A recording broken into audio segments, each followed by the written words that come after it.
Maths Chapter 2 Whole Numbers. Today in this session we will discuss about properties of whole number.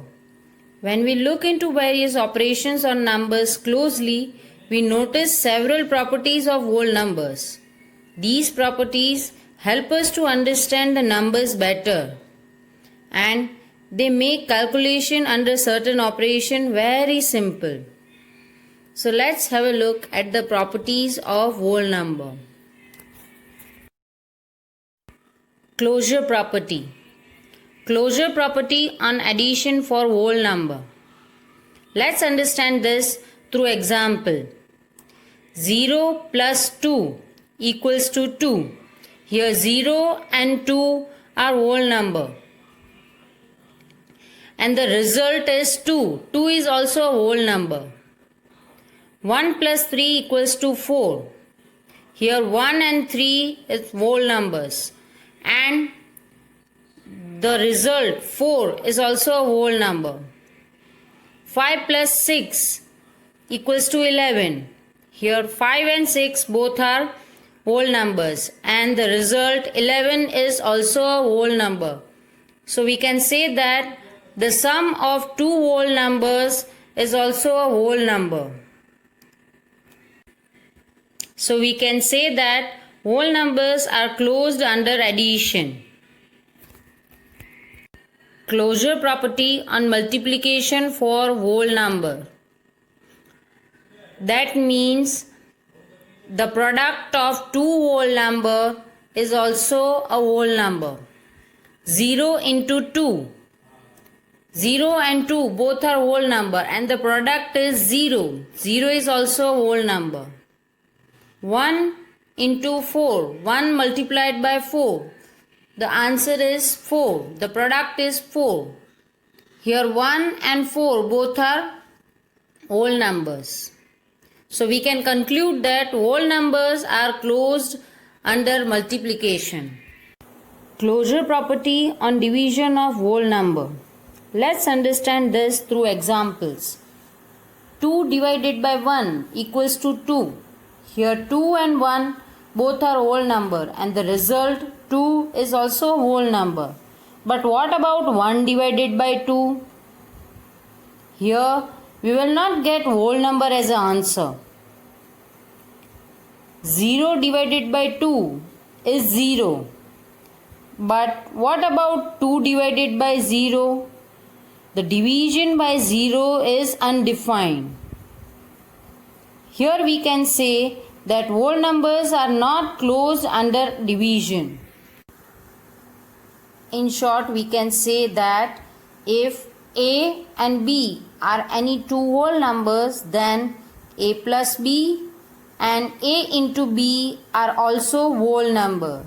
That means the result of addition of any two whole numbers or multiplication of any two whole numbers will be a whole number.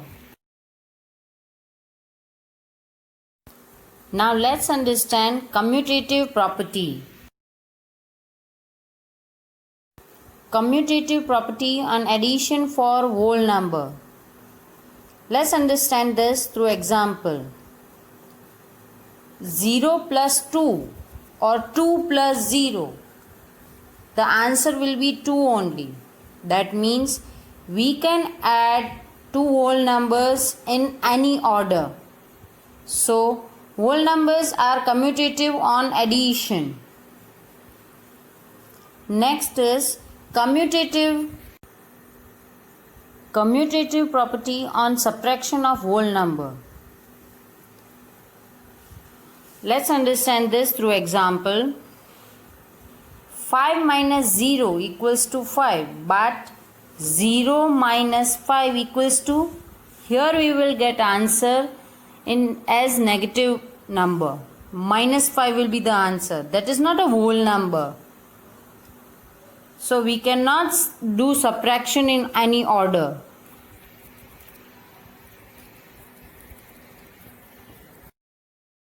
So we can say that whole numbers are not commutative for subtraction. Commutative property on multiplication for whole number. That means we can multiply two whole numbers in any order. Here we have one example. 0 multiplied by 2 equals to 0, or 2 multiplied by 0 equals to 0. Here the answer is same, that is 0. So we can conclude that whole numbers are commutative for multiplication.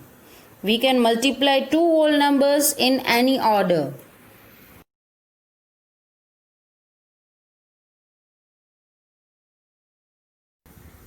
Commutative property on division of whole number. Let's understand this through examples. 2 divided by 1 equals to 2. But what about 1 divided by 2? Here we will get fraction as an answer. That is not a whole number. So we can say that whole numbers are not commutative for division. In short, we can add two whole numbers in any order, and we can multiply two whole numbers in any order. Commutative property means if A and B are any two whole numbers, then A plus B equals to B plus A, and A multiplied by B equals to B multiplied by A. Now let us learn about associative property. Associative property on addition for whole number. That means if we have to add 3 or more numbers, we can add any two numbers first and then the next number. In any order we can add the numbers. Here we have examples. So whole numbers are associative on addition.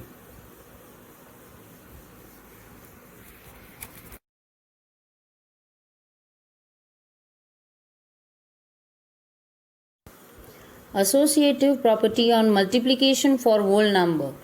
That means if we have to multiply 3 or more numbers, we can multiply any two numbers first and then the third one. We can choose any two numbers to multiply first and then we can multiply the third number. So whole numbers are associative on multiplication. Associative property on subtraction of whole number. That means if we have to do subtraction of 3 or more numbers, we cannot change the order of subtraction. We cannot choose any two number first for the subtraction, because by doing this the answer will be different. Here we have one example.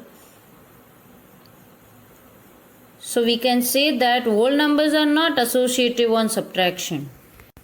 Associative property on division of whole numbers. If we have to divide any three numbers, we cannot choose any two numbers first for division. By doing this, the answer will be changed.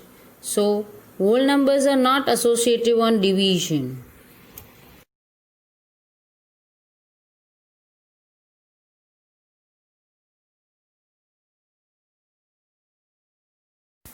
Here we can conclude that whole numbers are associative for addition and multiplication, while they are not associative for subtraction and division. Distributive property of a whole number. Here we have one example. Here we have to multiply A with the sum of B and C. So what we can do is multiply A with B first and then A with C and add both the answers. That means A into B plus A into C. Let's understand this through example. Here we have to multiply 2 with the sum of 3 and 4. 3 plus 4. So first we should multiply 2 by 3. 2 into 3 plus 2 into 4, and then find the answer. 2 into 3 equals to 6 plus 2 into 4 equals to 8. 6 plus 8 is 14.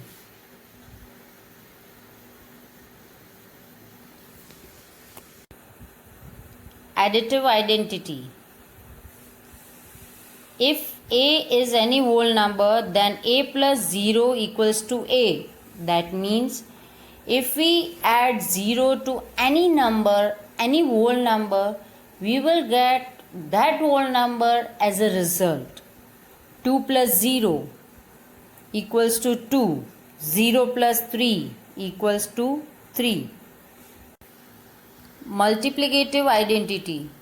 If a is any whole number, then a multiplied by 1 equals to a. That means if we multiply any number with a, we will get that number only as answer.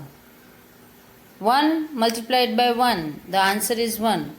5 multiplied by 1 equals to 5. 6 into 1 equals to 6. Multiplication by 0.